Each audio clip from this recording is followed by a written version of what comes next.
তুমি যদি মনে করো যোগাযোগ মানে শুধু কথা বলা, তাহলে তুমি ভুল করছো।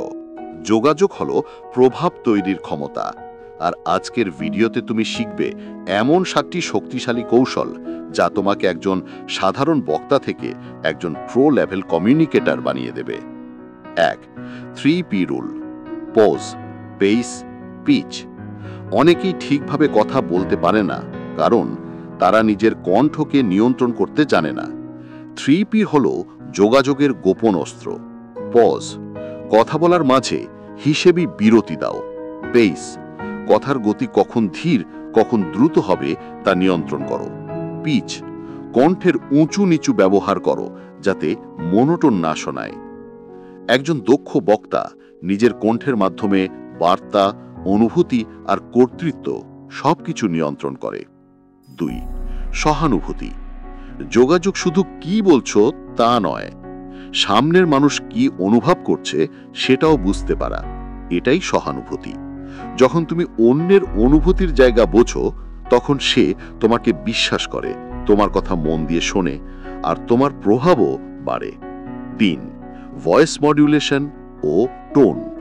একটা কথাই মনে রাখো, টোনই আসল প্রভাব তৈরি করে। কণ্ঠের মৃদুতা, দৃঢ়তা, উচ্ছ্বাস, সিরিয়াসনেস, এই জিনিসগুলো তোমার বলা কথার থেকেও বেশি কাজ করে। একটি বাক্য একই থাকলেও টোন আলাদা হলে তার মানে ও প্রভাব পুরো বদলে যায়। 4. শরীর প্রস্তুত করার ব্যায়াম। ভালোভাবে কথা বলতে হলে শরীরও রিল্যাক্স থাকতে হয়।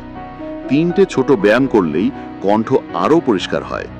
গভীর শ্বাস নেওয়া, কাঁধ ঢিলা করার ব্যায়াম আর চোয়াল স্ট্রেচ, এসব করলে স্টেজে বা ক্যামেরার সামনে আত্মবিশ্বাস বেড়ে যায়। 5. নাম ব্যবহার করার কৌশল। মানুষ নিজের নাম শুনতে ভালোবাসে, এটা মনোবিজ্ঞানের নিয়ম। কথোপকথনের মাঝে নাম ব্যবহার করলে সাথে সাথে বিশ্বাস বাড়ে, যোগাযোগ শক্তিশালী হয়, আর মানুষ তোমাকে আরও মন দিয়ে শোনে। 6. প্র্যাকটিক্যাল উন্নতির রুটিন।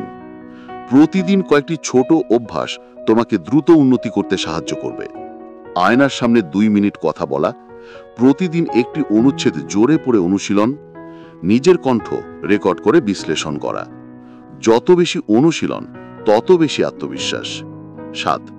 ইকো করা বা ইকোয়িং টেকনিক। এটি একটি শক্তিশালী মনোবৈজ্ঞানিক কৌশল। সামনের মানুষ যে শেষ কয়েকটি শব্দ বলেছে সেটা হালকাভাবে পুনরাবৃত্তি করে আরেকটা প্রশ্ন করো, যেমন, আজ খুব চাপ লাগছে। চাপ লাগছে কেন? এদেশে অনুভব করে যে তুমি সত্যি মনোযোগ দিচ্ছ, ফলে কথোপকথন গভীর ও অর্থবহ হয়। যোগাযোগ হলো জীবনের সবচেয়ে গুরুত্বপূর্ণ দক্ষতা। চাকরি হোক, ব্যবসা হোক, সম্পর্ক হোক, শক্তিশালী যোগাযোগ তোমাকে সব জায়গায় এগিয়ে রাখে। এই 7টি কৌশল নিয়মিত প্রয়োগ করলে তুমি সত্যিই একজন প্রো কমিউনিকেটর হয়ে উঠবে। যদি এই ভিডিওটি তোমার কাজে লাগে তবে লাইক দিতে ভুলো না। আরও এমন শক্তিশালী স্কিল শিখতে চ্যানেলটি সাবস্ক্রাইব করো এবং ঘন্টার আইকন টিপে নোটিফিকেশন চালু করো। মনে রেখো, ভালো কথা বলার ক্ষমতা জীবনের সব দরজা খুলে দেয়।